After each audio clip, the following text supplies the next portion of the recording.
noite. Olá, boa noite. Jair Bolsonaro escolhe Augusto Aras para o cargo de Procurador-Geral da República. O presidente sanciona a lei de abuso de autoridade e veta 36 itens do projeto. O Congresso irá decidir se mantém ou derruba esses vetos. E você vai ver também. Paralisação de motoristas e cobradores de ônibus em vários terminais causa enormes transtornos na capital paulista. Greve é anunciada para amanhã. Polícia de São Paulo procura os 2 seguranças acusados de torturar jovem dentro de um supermercado. Novas denúncias contra a empresa surgiram. Após derrotas, primeiro-ministro britânico Boris Johnson afirma que prefere morrer do que adiar o Brexit. Furacão Dorian chega aos Estados Unidos com ventos de até 177 km por hora e já causa destruição. Essas e outras notícias você acompanha em instantes no Rede TV News.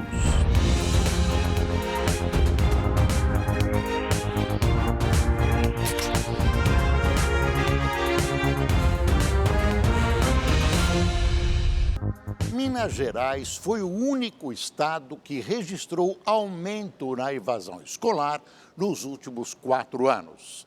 A Secretaria de Educação adotou medidas para tentar frear o abandono dos estudos. O desafio é grande. Como convencer jovens que abandonaram as salas de aula a retornar o gosto pelos estudos? É um trabalho constante.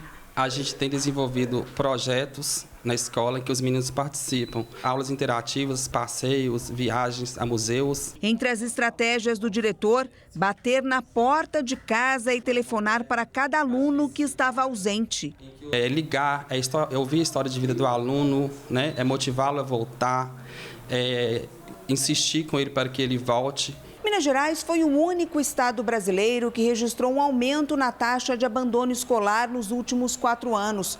Quase 80 mil estudantes do 6º ano em diante não iam à escola com frequência e outros 80 mil abandonaram de vez os estudos. Nós temos desde alunos que precisam sair da escola para trabalhar, para ajudar na renda familiar, como nós temos alunos que também eles ficam desmotivados. Como a escola ela tem o contato dos alunos, o endereço, o telefone, inclusive dos familiares, eles são identificados e são convidados a retornar da escola. A busca já trouxe 15 mil jovens de volta aos colégios estaduais de Minas.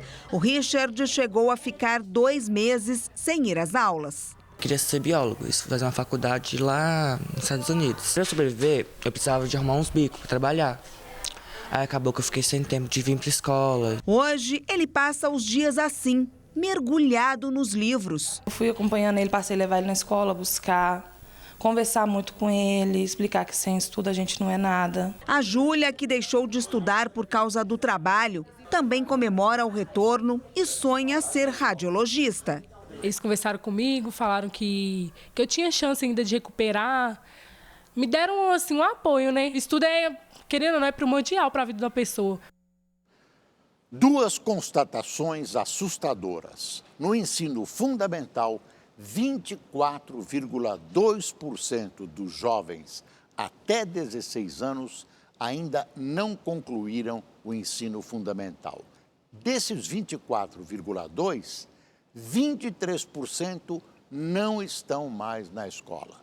No ensino médio, 4 em cada 10 brasileiros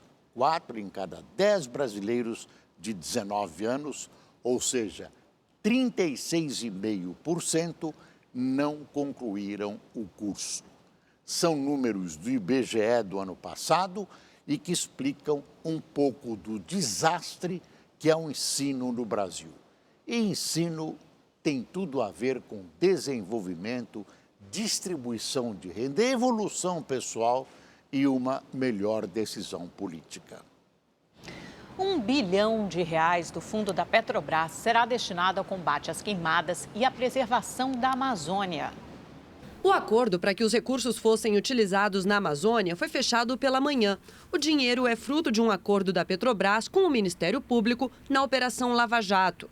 No gabinete do ministro do Supremo Tribunal Federal, Alexandre de Moraes, representantes dos 3 poderes discutiram os últimos detalhes. O anúncio foi feito pelo advogado-geral da União. É o momento de o Brasil celebrar que aquele valor aplicado de multa pelos Estados Unidos, a partir desse consenso vai ser possível uma destinação pública correta, justa e que atenda ao interesse público. Do total de cerca de 2 bilhões e 600 milhões de reais que estavam parados no fundo da Petrobras, 1 bilhão de reais será destinado à preservação da floresta amazônica, sendo que 400 milhões de reais serão para uso de governos estaduais. Na semana passada, os governadores da chamada Amazônia Legal estiveram em Brasília em busca de dinheiro para combater o aumento do número de queimadas. A defesa da Amazônia, que é patrimônio brasileiro, é muito importante e ela agora conta com recursos que irão para a área da agricultura,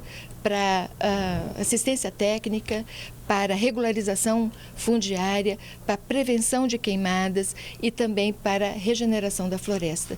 Então, são áreas muito importantes que serão atendidas com este dinheiro, atendendo ao interesse público e ao interesse brasileiro. Para que o acordo passe a valer, o ministro Alexandre de Moraes precisa oficializar a decisão. Os valores do fundo estavam bloqueados por uma decisão do próprio Moraes após a Procuradoria-Geral da República questionar no STF a criação do fundo pela Lava Jato. A expectativa é que o ministro se posicione em breve. Ele será o responsável por estabelecer as regras de utilização do dinheiro. O ministro Alexandre definirá o modo de controle da execução dessas verbas, do controle dos gastos. Haverá a supervisão do Tribunal de Contas da União e da Controladoria Geral da União com prestação de contas de cada centavo gasto desse dinheiro. Ainda pelo acordo firmado hoje, a outra parte do fundo de 1 bilhão e 600 milhões de reais será aplicada na área de educação. O presidente Jair Bolsonaro indicou Augusto Aras para o cargo de Procurador-Geral da República. Com a escolha, Bolsonaro quebrou a tradição de escolher um dos nomes da lista tríplice indicada pela Associação Nacional de Procuradores. Augusto Aras tem 60 anos, é natural de Salvador e é doutor em Direito Constitucional. Ele entrou para o Ministério Público em 1987 e, desde então, já coordenou grupos que tratam de direito constitucional e penal. Atualmente, como subprocurador, Aras coordena a Terceira Câmara, que cuida de processos relacionados à economia e direito do consumidor. Ele também já fez parte do Conselho Nacional do Ministério Público e foi procurador eleitoral da Bahia. A confirmação do nome de Aras para o cargo de Procurador-Geral da República foi feita pelo próprio presidente Jair Bolsonaro. Já estou apanhando na mídia. Esse é um bom sinal, sinal que a indicação nossa é boa. Tá? Acabei de indicar o senhor Augusto Aras para chefiar o Ministério Público Federal. Conversado com ele, já era a sua prática também, na questão ambiental. O respeito à produtor rural e também o casamento da preservação do meio ambiente com o produtor. Augusto Aras não estava na lista tríplice indicada pela Associação Nacional dos Procuradores da República. A escolha de um dos nomes da lista não é obrigatória, mas se tornou uma tradição desde o primeiro mandato do ex-presidente Lula. Bolsonaro é o primeiro presidente, desde então, a desconsiderar os nomes sugeridos pelos procuradores, que nesta quarta-feira voltaram a pedir ao presidente que escolhesse um dos nomes da lista. A lista tríplice estava na mesa de Bolsonaro desde julho, mas Augusto Aras já tinha criticado o processo de escolha e anunciado que estava na disputa desde abril. Tido como conservador pelos colegas, o novo indicado soube se alinhar ao presidente em temas centrais, como a defesa da imunidade parlamentar, ideologia de gênero, questões econômicas e também de meio ambiente. Antes do anúncio, Bolsonaro já havia comentado sobre o perfil desejado do novo procurador. Mas vou apresentar uma pessoa que eu entendo, como conversado algumas vezes com ela, que ela tenha numa das mãos a bandeira do Brasil e na outra mão a nossa Constituição. Não podemos ter uma pessoa radical na questão ambiental que vai simplesmente botar o nosso agronegócio para baixo. dado a sua forma chita de agir, como sabemos que existe alguns.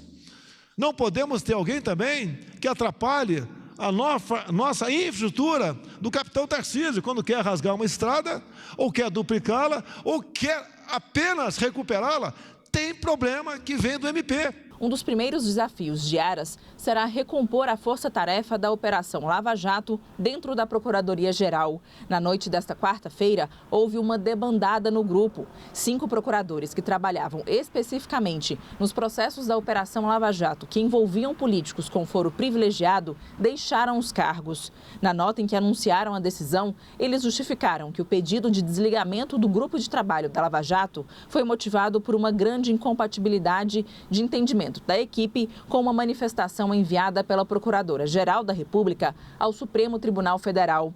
Os procuradores encerram um comunicado dizendo que o compromisso deles será sempre com o Ministério Público e com a sociedade. A manifestação a qual eles se referem é um parecer da atual Procuradora-Geral da República, Raquel Dodge. No documento em que ela pede a homologação da delação premiada do ex-presidente da construtora OAS, Léo Pinheiro, a procuradora também solicita o arquivamento de trechos que envolvem o presidente da Câmara, Rodrigo Maia, e um dos irmãos do presidente do STF, Dias Toffoli. Também em protesto, Raquel Branquinho deixou a Secretaria da Função Penal. Ela é considerada uma das maiores investigadoras criminais do Ministério Público e era a coordenadora da área. Branquinho era, inclusive, considerada braço direito de Dodge para questões criminais. Em nota, a Procuradora-Geral reafirmou que age invariavelmente com base nas evidências, observa o sigilo legal e dá rigoroso cumprimento à Constituição. Ainda acrescentou que todas as decisões dela são submetidas ao Supremo. Agora, Augusto Aras passará por uma sabatina e precisa ter o nome aprovado pelo Senado. O mandato de Raquel Dodge se encerra no próximo dia 17 e, se até lá todo o trâmite não tiver sido concluído, o subprocurador e vice-presidente do Conselho Superior do Ministério Público, Alcides Martins, assumirá o cargo de PGR interinamente. Aras deve assumir, você vê, a PGR com uma grave crise, especialmente na área da Lava Jato. E Raquel Dodge, mais bonita que Aras, deixa o cargo. É claro, houve problemas, mas ela sai com uma boa imagem. O presidente Jair Bolsonaro vetou 36 itens do projeto de abuso de autoridade. Agora, eles precisam passar esses vetos, passar pelo crivo do Congresso Nacional. Jair Bolsonaro havia falado em 9, 10, depois 20, mas no final vetou 19 artigos do projeto de abuso de autoridade. Como os artigos podem ter mais de um dispositivo, foram vetados ao todo 36 pontos, de um total de 108. Entre eles, submeter o preso, internado ou apreendido ao uso de algemas ou de qualquer outro objeto que lhe restringe o movimento dos membros, quando não houver resistência à prisão, ameaça de fuga ou risco à integridade física do próprio preso, da autoridade ou de terceiro. O artigo previa de 6 meses a 2 anos de detenção, mais multa. Outro veto, o ponto que punia quem forçar o preso a produzir prova contra si mesmo ou contra terceiro. O motivo? O dispositivo gera insegurança jurídica, pois o princípio da não produção de prova contra si mesmo não é absoluto, como nos casos em que se demanda apenas uma cooperação meramente passiva do investigado. Outro artigo polêmico que foi vetado é o que impedia fotografar ou filmar, permitir que fotografem ou filmem, divulgar ou publicar fotografia ou filmagem de preso, internado, investigado, indiciado ou vítima sem seu consentimento ou com autorização obtida mediante constrangimento ilegal com o intuito de expor a pessoa a vexame ou execração pública. Segundo o presidente, não haverá crime se o intuito da fotografia ou filmagem for o de produzir prova em investigação criminal ou processo penal ou de documentar as condições de estabelecimento penal. Durante cerimônia de lançamento do Programa Nacional das Escolas Cívico-Militares no Palácio do Planalto, Jair Bolsonaro disse que os vetos foram discutidos com os ministros da Justiça, Sérgio Moro, Wagner Rosário, da Controladoria Geral da União, André Mendonça, da Advocacia Geral da União e Jorge Oliveira, da Secretaria-Geral da Presidência. Nós queremos combater o abuso de autoridade, mas não podemos botar um remédio excessivamente forte, de modo que venha matar o paciente. Agora está nas mãos dos deputados e senadores manter ou não a decisão do presidente. Os parlamentares vão analisar veto a veto para saber quais serão mantidos e quais serão derrubados. Bolsonaro já adiantou que não pretende medir forças com o Congresso. O projeto começou a tramitar no Senado em 2016 e foi aprovado pela Câmara no mês passado. Não estou afrontando o parlamento, nem querendo fazer média com a população, nem ceder ao clamor por parte de muitos populares de veta tudo. Não sou radical. Ainda bem que a gente tem um sistema de pesos e contrapesos. Então, é legitimidade total do presidente para vetar qualquer matéria. E o Congresso Nacional, o Parlamento Brasileiro, tem a legitimidade de manter ou de derrubar. Pesos e contrapesos fazem com que a nossa democracia seja forte. O presidente Bolsonaro deveria ter vetado esse projeto integralmente, urdido no Congresso como uma espécie de retaliação contra a Operação Lava Jato. O texto está longe de obedecer ao interesse público. Existe, sim, a necessidade de um instrumento legal que cuide do abuso de autoridade, mas não esse que está aí. O governo federal lançou nesta quinta-feira o Programa Nacional das Escolas Cívico-Militares. A meta é implementar 216 colégios funcionando pelo sistema até 2023.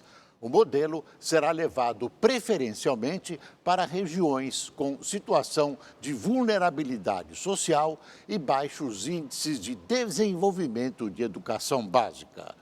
Segundo o governo, a iniciativa vai melhorar a qualidade do ensino com maior vínculo entre pais, alunos, gestores e professores.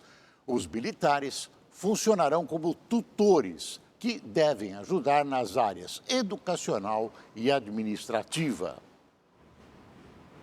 A agricultura brasileira bateu recordes importantes no ano passado. Segundo dados do IBGE divulgados hoje, o valor da produção agrícola no Brasil foi de 343 bilhões e meio de reais em 2018. Representa alta de 8,3% em relação a 2017. A soja atingiu produção recorde de 118 milhões de toneladas e 127 bilhões arrecadados. Começou hoje na Praia do Forte, na Bahia, a terceira edição do Fórum CEO Brasil. O evento, que vai até o próximo domingo, reúne empresários e executivos das principais empresas do país.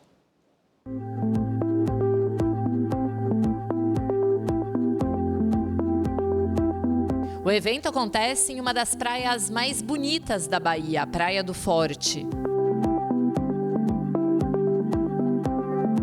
Com o tema Brasil 2030, a edição deste ano do Fórum CEO Brasil tem o objetivo de debater os novos modelos de negócios para a próxima década no país. O objetivo do Fórum CEO é, primeiramente, integrar as pessoas que estão aqui, esses CEOs, esses líderes empresariais, e depois provocar todos eles a um tema e a um conhecimento para os próximos anos. Ao todo, serão 4 dias de evento com presença de cerca de 200 CEOs e empresários das mais importantes empresas do mercado brasileiro. Agora, durante esses dias aqui, a palavra da vez é uma só: futuro. Futurismo é uma disciplina que a gente se propõe a explorar possibilidades futuras. A gente tenta enxergar como pode ser o mundo amanhã para que a gente crie no presente coisas mais legais, possibilidades mais legais e tenha um impacto positivo no mundo inteiro. A Rede TV também quer se antecipar às inovações dos próximos anos. E por isso o diretor da emissora, Amilcar Idalevo Neto, chegou hoje à Praia do Forte para participar do evento. Acho que é muito legal você juntar quase 200 CEOs e presidentes de empresa, né, para discutir o que hoje é a realidade do presente. Eu acho que não é mais o futuro, né? A tecnologia está transformando as nossas vidas, né? Transformando como cidadão, transformando como empresário, transformando como a forma de se relacionar com as pessoas.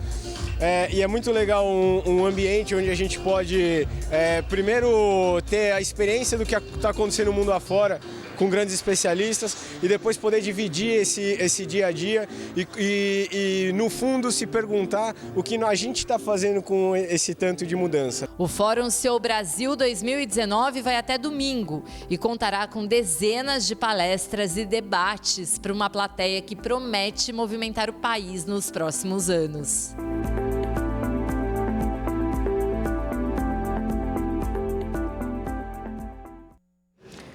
Motoristas de ônibus da cidade de São Paulo bloquearam mais de 20 terminais durante toda essa tarde. Eles protestam contra a redução da frota e reivindicam o pagamento de participação dos lucros e resultados. Vamos conversar ao vivo com o repórter Giovanni César, que acompanhou durante todo o dia essa situação.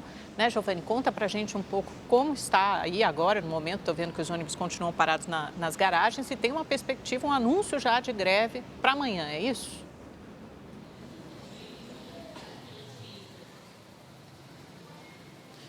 É isso sim. Boa noite, Amanda. Boa noite, Boris, e a todos os que acompanham o Rede TV News. Nesta quinta-feira, nós estamos aqui, Amanda, no Terminal Pinheiros, um dos maiores, um dos mais movimentados e que, inclusive, ficou parado durante boa parte de hoje, um dos 23 que ficaram parados durante boa parte de hoje, principalmente no período da tarde. Os ônibus voltaram a circular e a prefeitura e as empresas colocaram um esquema especial porque o impacto dessa greve promete se alongar durante boa parte da noite, madrugada adentro aí. Os ônibus estão saindo, de certa forma, lotados ainda e os grevistas prometem sim retomar essa paralisação amanhã, porque eles não estão muito satisfeitos com os resultados, né? Aquela questão do risco de desemprego continua muito forte e o pagamento da participação dos lucros ficou só para daqui a 10 dias. Eles querem ir para a frente da prefeitura, parar ônibus ali no centro da capital amanhã. A sexta-feira promete, que já é o dia mais movimentado, de trânsito mais travado aqui na capital paulista. Imagino o que vai acontecer amanhã, né? Agora, aqui tem muita gente chegando e saindo, né? A greve deu uma recuada, deu uma parada, promete retomar amanhã, mas durante o dia ela causou muita dor de cabeça para os paulistanos. Como você vai acompanhar agora na reportagem. Ônibus parados e o terminal Pinheiros, na zona oeste da capital paulista, ficou sem movimento. Outros 22 terminais foram bloqueados pelos motoristas. A manifestação pegou muita gente de surpresa e aí voltar para casa virou desafio. Eu estou perdida aqui, porque o que é que eu vou pegar agora? Vou dormir aqui. Para voltar, só Deus. Os trabalhadores decidiram em assembleia entrar em greve como forma de protesto pelo não pagamento da PLR, que é a participação dos lucros das empresas, e também pela manutenção dos postos de trabalho. Segundo o Sindimotoristas, que é o sindicato da categoria, 450 ônibus foram tirados de circulação. Esse número pode chegar a 1.000, causando desemprego. A falta de ônibus nas ruas causou transtornos aos paulistanos. Manifestantes mostravam fôlego, mas impaciência com a falta de solução nas negociações. Só vamos voltar a trabalhar depois que tiver tudo acertado, entendendo? Porque é o certo, né? Eles combinaram, acertaram tudinho, direitinho. No centro da cidade, 2 filas de ônibus fecharam o viaduto do Chá. Um protesto se concentrou em frente à Prefeitura de São Paulo. E uma passeata saiu pelas ruas para reivindicar a garantia dos postos de trabalho. A notícia de que a participação nos lucros vai ser paga em 10 dias pôs fim à paralisação. Mas essa foi uma vitória parcial. A Prefeitura confirmou que 1.500 ônibus vão deixar de circular até o fim do ano. O governo do Rio de Janeiro inaugurou hoje uma central de monitoramento para fiscalizar o que acontece dentro dos 51 presídios do estado. O novo sistema de vídeo monitoramento fica no complexo penitenciário de Jericinó, em Bangu. Agora, o controle de acesso é feito por reconhecimento facial. Os agentes acompanham toda a movimentação por meio de uma central de vigilância. São 1.800 câmeras instaladas em pontos estratégicos dos pavilhões, como corredores, pátios, portarias e até na parte externa do complexo. Os equipamentos detectam qualquer ação suspeita dos presos. Nossos olhos às vezes podem ser falhos. O operador pode estar olhando para alguma outra imagem e acontecer um fato aqui à esquerda aqui. E esse sistema ele vai avisar o operador. Aconteceu uma atividade ali, um movimento no local não autorizado. Ele é totalmente inovador no sistema prisional a nível nacional. O novo sistema de monitoramento começou a ser desenvolvido em 2018 e custou 28 milhões de reais. Todo o material foi adquirido nos Estados Unidos. Aqui desta sala, os agentes conseguem monitorar os 51 presídios do estado do Rio de Janeiro. Além do reconhecimento facial, o sistema ainda utiliza inteligência artificial. Se uma pessoa estiver na chamada lista proibida e quiser entrar no presídio, um alerta é enviado para essa central. Assim, a pessoa é impedida de entrar na unidade. Se o sistema estivesse funcionando há mais tempo, teria evitado a tentativa de fuga que ocorreu no mês passado, quando o homem tentou sair do presídio vestido de mulher. Ou o que aconteceu no último domingo, quando Deise Maria, esposa do traficante Celcinho da Vila Vintém, esteve no presídio para visitá-lo e saiu tranquilamente. Contra ela, havia um mandado de prisão em aberto. Qualquer alteração, pessoa com restrição judicial, restrição administrativa de adentrar o complexo, ela não vai conseguir mais acessar. Isso não teria acontecido se o sistema já tivesse sido operando. Se a maioria dos presídios tivesse um monitoramento até um pouco menos sofisticado, muita coisa seria evitada. Vendo e ouvindo os presos, o controle dos presídios poderia ser arrancado das mãos dos PCCs da vida. Em muitos casos, fica a impressão de que o poder público deixa tudo como está para não cutucar a onça com vara curta. Uma mulher de 35 anos foi morta pelo ex-namorado em Belo Horizonte enquanto aguardava as filhas saírem da escola. O crime foi registrado por uma câmera de segurança. O vídeo mostra João Paulo de Lima e Josiane Pereira discutindo na calçada. O homem de 33 anos tinha uma arma na mão direita e aparentava estar nervoso. Uma mulher tentou se aproximar, mas com medo acabou recuando. Assim que uma viatura da PM chegou ao local, João Paulo atirou no peito de Josiane e deu 2 tiros na própria cabeça. Quando a viatura chega no local, ele acelera um processo que já vinha com intenção. Ele veio com arma, munição, faca, então ele já veio com a intenção de matar, ele não anunciou, ele não falou nada. Ele já chegou com a intenção de matar e tentar suicídio depois. Josiane chegou a ser socorrida, mas não resistiu aos ferimentos e morreu no hospital. Já João Paulo está internado no Centro de Tratamento e Terapia Intensiva. Hoje, a escola das filhas da vítima ficou fechada. Os vizinhos estão assustados. Washington chegava do trabalho e assim que entrou em casa ouviu os tiros. Ele é o homem que aparece nas imagens momentos antes do assassinato. Quando eu olhei, eu vi a arma na mão dele. Não deu para fazer nada, a única coisa que fazer foi correr. Ajudei a socorrer a moça ainda, ajudei a colocar no carro da polícia, mas eu também já estava desacordada. Segundo a polícia, o relacionamento entre João Paulo e Josiane durou pouco mais de 5 meses. Depois, ele passou um tempo nos Estados Unidos. Na volta, tentou reatar o namoro, mas ela não aceitou. Não tinha nada, nenhuma denúncia, nenhuma medida protetiva contra ela. Não tinha nada para formalizar para os órgãos de segurança pública que essa mulher estava sendo perseguida, que ela estava sendo violentada. Não tinha nada. No primeiro semestre deste ano, a Polícia Civil registrou 64 feminicídios e 104 tentativas em Minas Gerais. Na média, um caso a cada 3 dias. Em Belo Horizonte, o total de ocorrências deste tipo neste ano já supera o de 2018 inteiro. O corpo de Josiane Pereira foi enterrado no final da tarde neste cemitério em Belo Horizonte.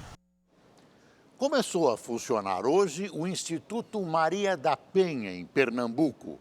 O estado é um dos que mais registram casos de violência contra a mulher no país.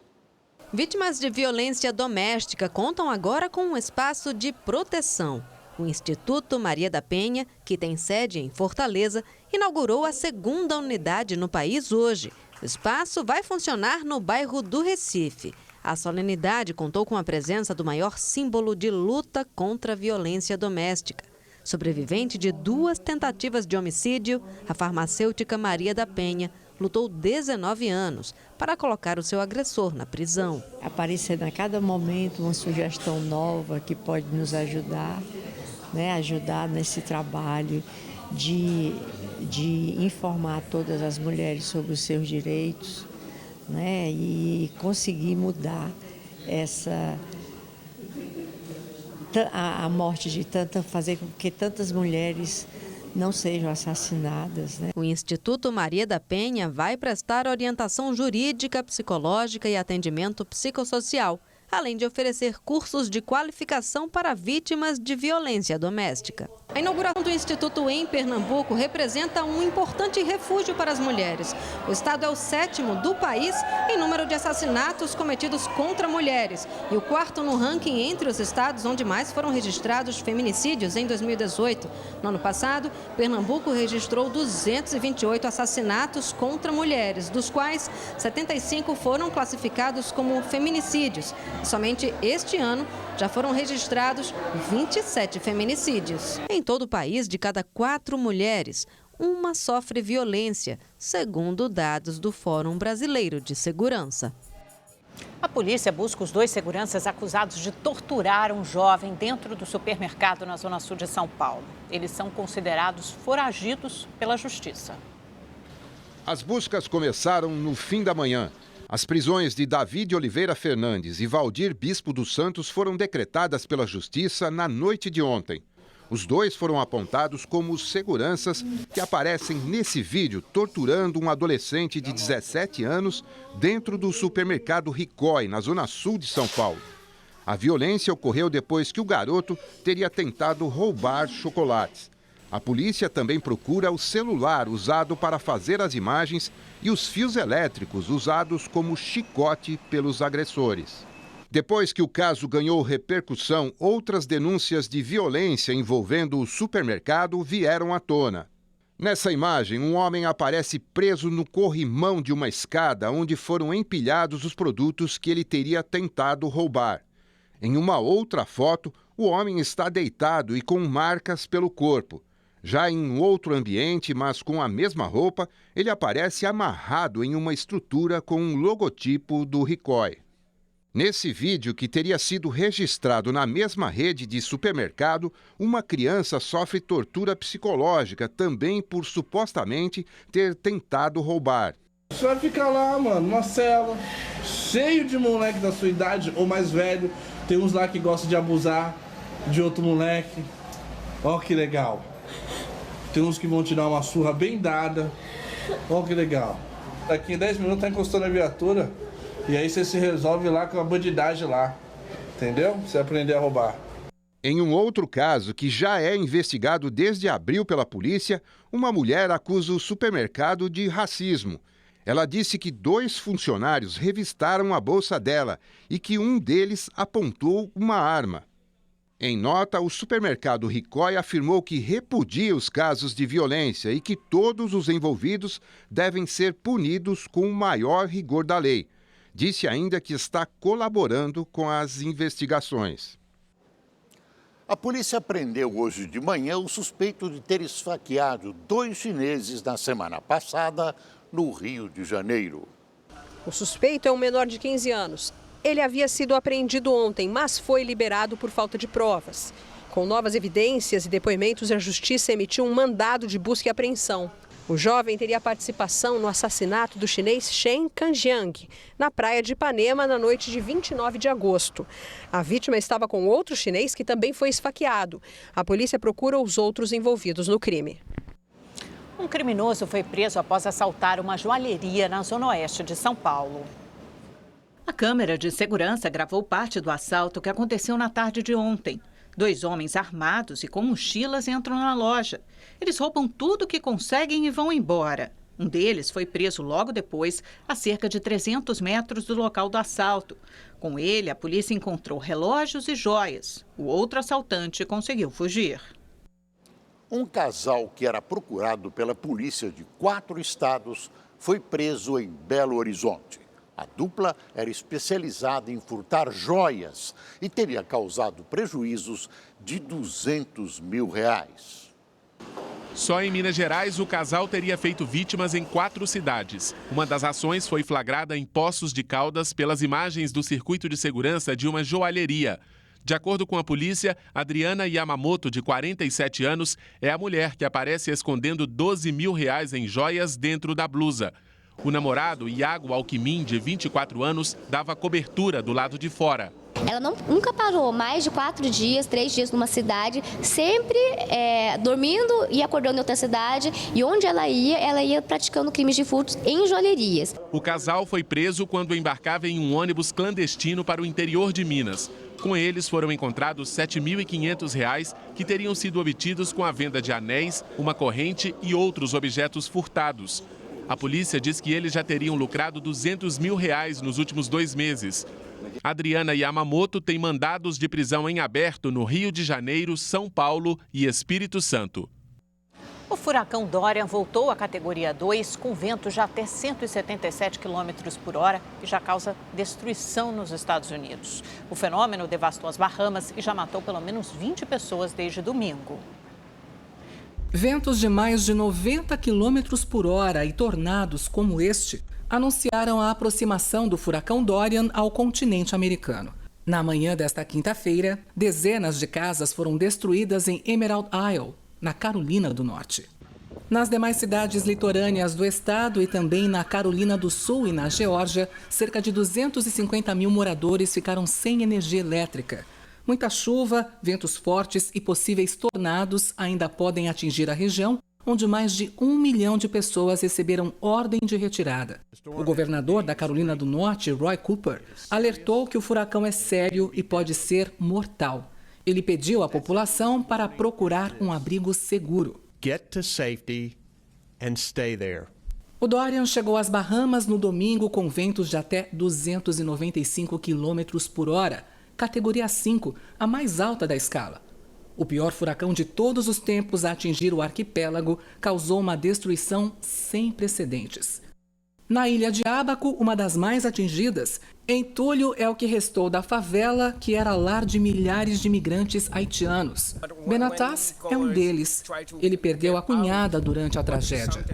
Tineilan, morador da ilha de Gran Bahama, também voltou para casa para ver os estragos. Com água quase no pescoço, ele filmou a própria família fugindo da inundação na terça-feira. Segundo as Nações Unidas, 70 mil pessoas precisam de ajuda imediata nas Bahamas. Vários países, entre eles a Inglaterra e a Jamaica, estão enviando ajuda militar. Equipes da Guarda Costeira Americana já estão no país. E, de acordo com o presidente Donald Trump, suprimentos que foram preparados para a Flórida também estão a caminho do arquipélago. Luciana Camargo, de Nova York, para o Rede TV News. Mesmo após o anúncio da retirada do projeto de lei de extradição que motivou o início dos protestos em Hong Kong, as manifestações continuam. Veja na reportagem do correspondente Marcelo Espíndola. Para acabar com as especulações de que o partido pró-Pequim poderá barrar a retirada do projeto de lei de extradição, nesta quinta-feira, a chefe do executivo Carrie Lam veio novamente a público dizer que o projeto vai ser totalmente retirado sem precisar de debate ou votação. Mesmo assim, os manifestantes já prepararam um calendário de protestos até o fim deste mês. Hoje, estudantes de medicina da Universidade de Hong Kong formaram um cordão humano e pediram que o governo atenda todas as demandas dos manifestantes.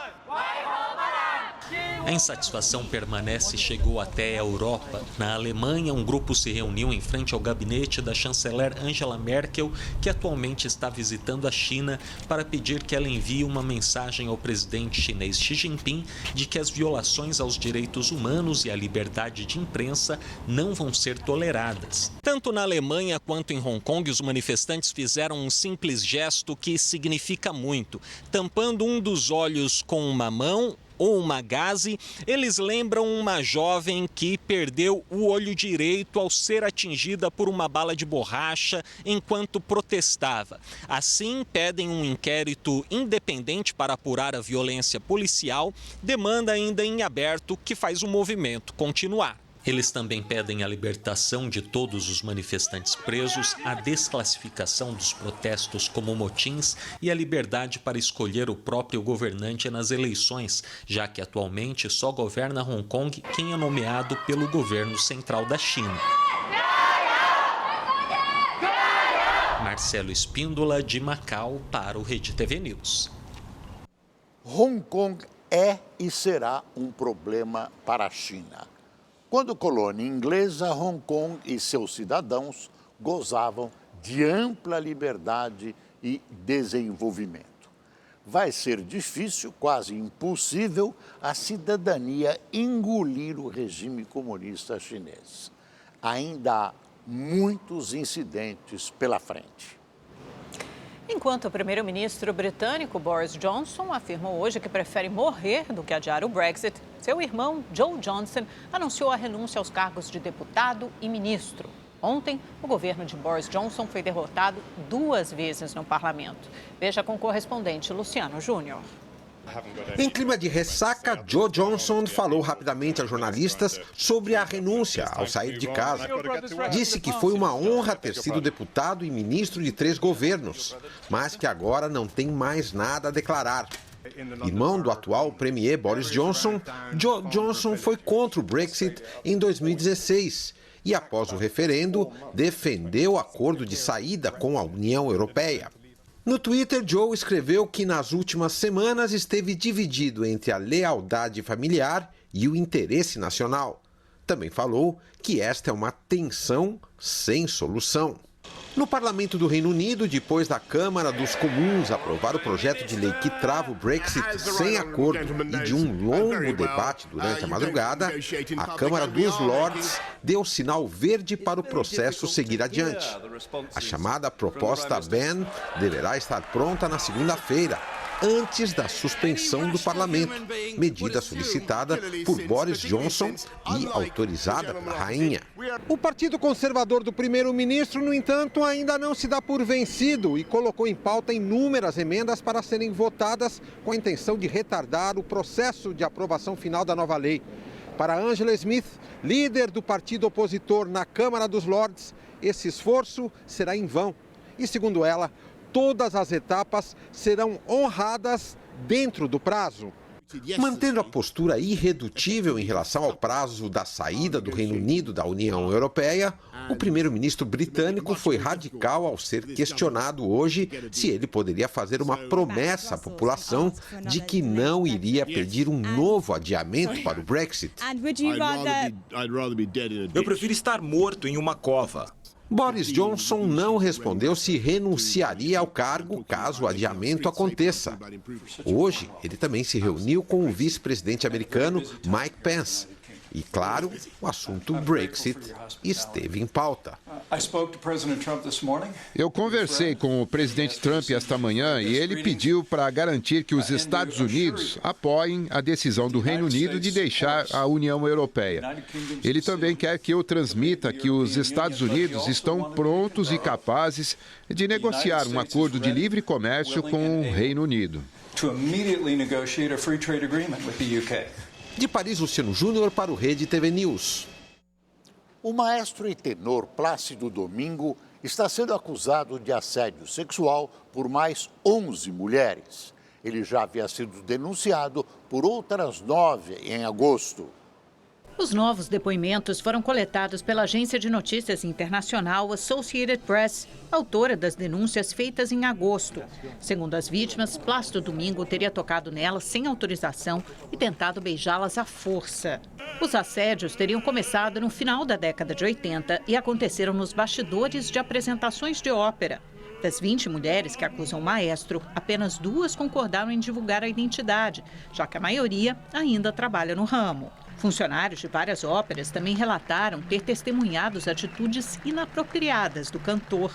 Segundo a ex-produtora da ópera de Los Angeles, Melinda McClain, Domingo abordava jovens garotas nos intervalos das apresentações e as beijava. Plácido Domingo é considerado um dos maiores tenores do mundo. O porta-voz emitiu uma declaração dizendo que as denúncias são uma campanha para denegrir a imagem do cantor e que as declarações são imprecisas e inconsistentes. Domingo nega as acusações. 10 anos depois do acidente que matou 228 pessoas no voo da Air France entre o Rio de Janeiro e Paris, juízes responsáveis pela investigação determinaram que a companhia aérea e a empresa Airbus não devem ser levadas a julgamento pelo caso e culparam os pilotos por não conseguirem processar todos os alertas e as leituras de instrumentos fornecidas pelo avião.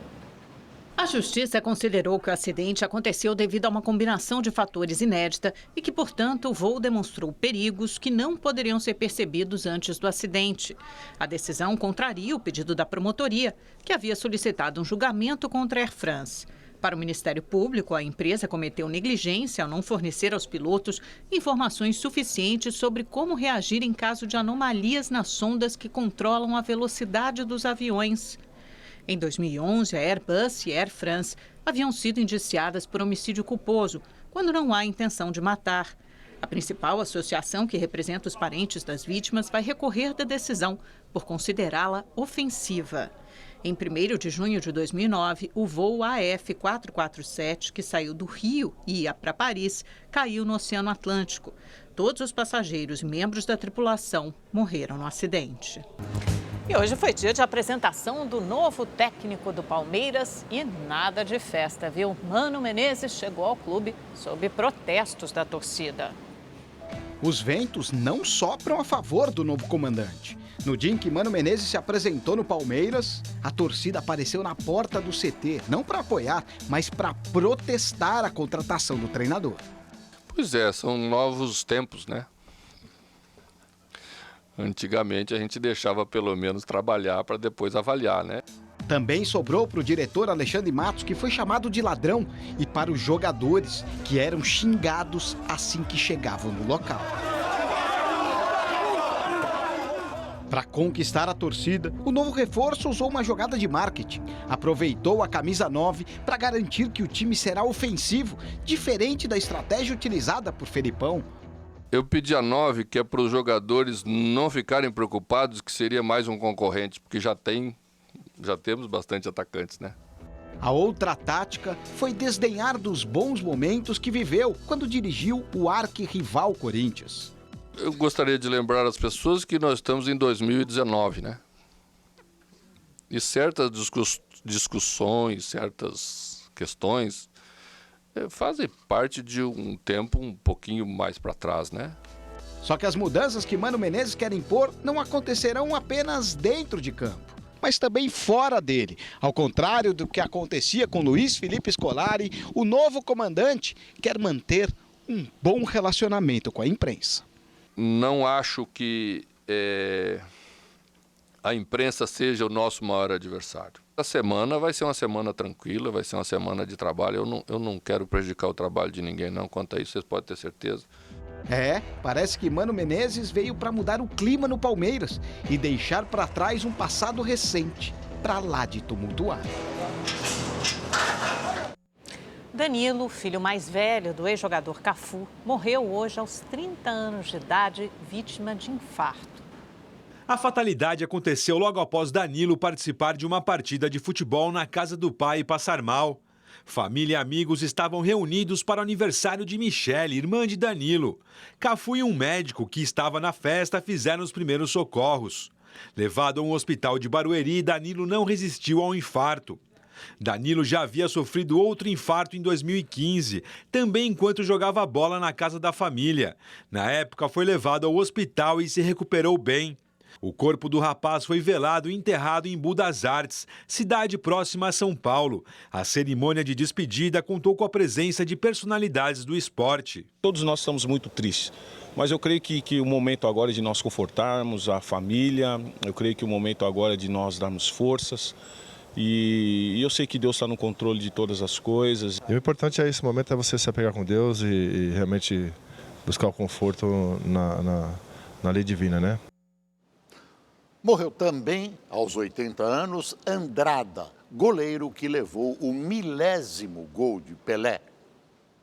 Edgardo Norberto Andrada faleceu aos 80 anos em Rosário, na Argentina. O ex-goleiro começou a carreira no Rosário Central, mas foi no Vasco, na década de 60, que Andrada ficou mundialmente conhecido por um lance. Pelé foi derrubado na área. Pênalti em pleno Maracanã e com mais de 60 mil torcedores presentes. Pelé cobrou. Andrada resvalou na bola, mas não deu. O argentino se tornou o goleiro que levou o 1000º gol do Rei. Depois de defender o Vasco, Andrada jogou no Vitória da Bahia e no Colón da Argentina, onde encerrou a carreira. A causa da morte de Andrada não foi divulgada. Na manhã de hoje, Giuseppe Conte tomou posse mais uma vez como primeiro-ministro da Itália. A oficialização do novo governo coloca fim à crise política no parlamento italiano. Veja na reportagem de Mauro Beni. Na cerimônia no Palácio Quirinal, sede da Presidência da República, o primeiro a fazer o juramento foi o primeiro-ministro Giuseppe Conte. Nell'interesse esclusivo della nazione. Depois dele, os novos ministros também juraram lealdade à República em frente ao presidente italiano Sergio Mattarella. De osservare lealmente a Constituição e le leggi. Em seguida, os novos governantes se dirigiram ao Palácio Chigi, a sede do governo, onde realizaram a tradicional cerimônia do sino, que simboliza o início da primeira reunião do gabinete. O primeiro-ministro Giuseppe Conte terá em seu governo 10 ministros do Movimento 5 Estrelas, 9 do Partido Democrático e 1 liberal. 1/3 do ministério é composto por mulheres. Agora, reconduzido ao cargo, Conte e os membros do novo gabinete já têm uma agenda com temas importantes e urgentes, como a definição, até o final do mês, do orçamento para 2020. O líder de extrema-direita, Matteo Salvini, escreveu hoje em uma rede social que está orgulhoso de ter renunciado à liderança de 7 ministérios para preparar um próximo governo estável, para durar 10 anos. Salvini é considerado o responsável pela crise no parlamento que acabou com o pedido de renúncia do primeiro-ministro Giuseppe Conte, em agosto. De Roma, Mauro Beni, para o Rede TV News. E o Rede TV News fica por aqui. Uma ótima noite para você. Boa noite e até amanhã.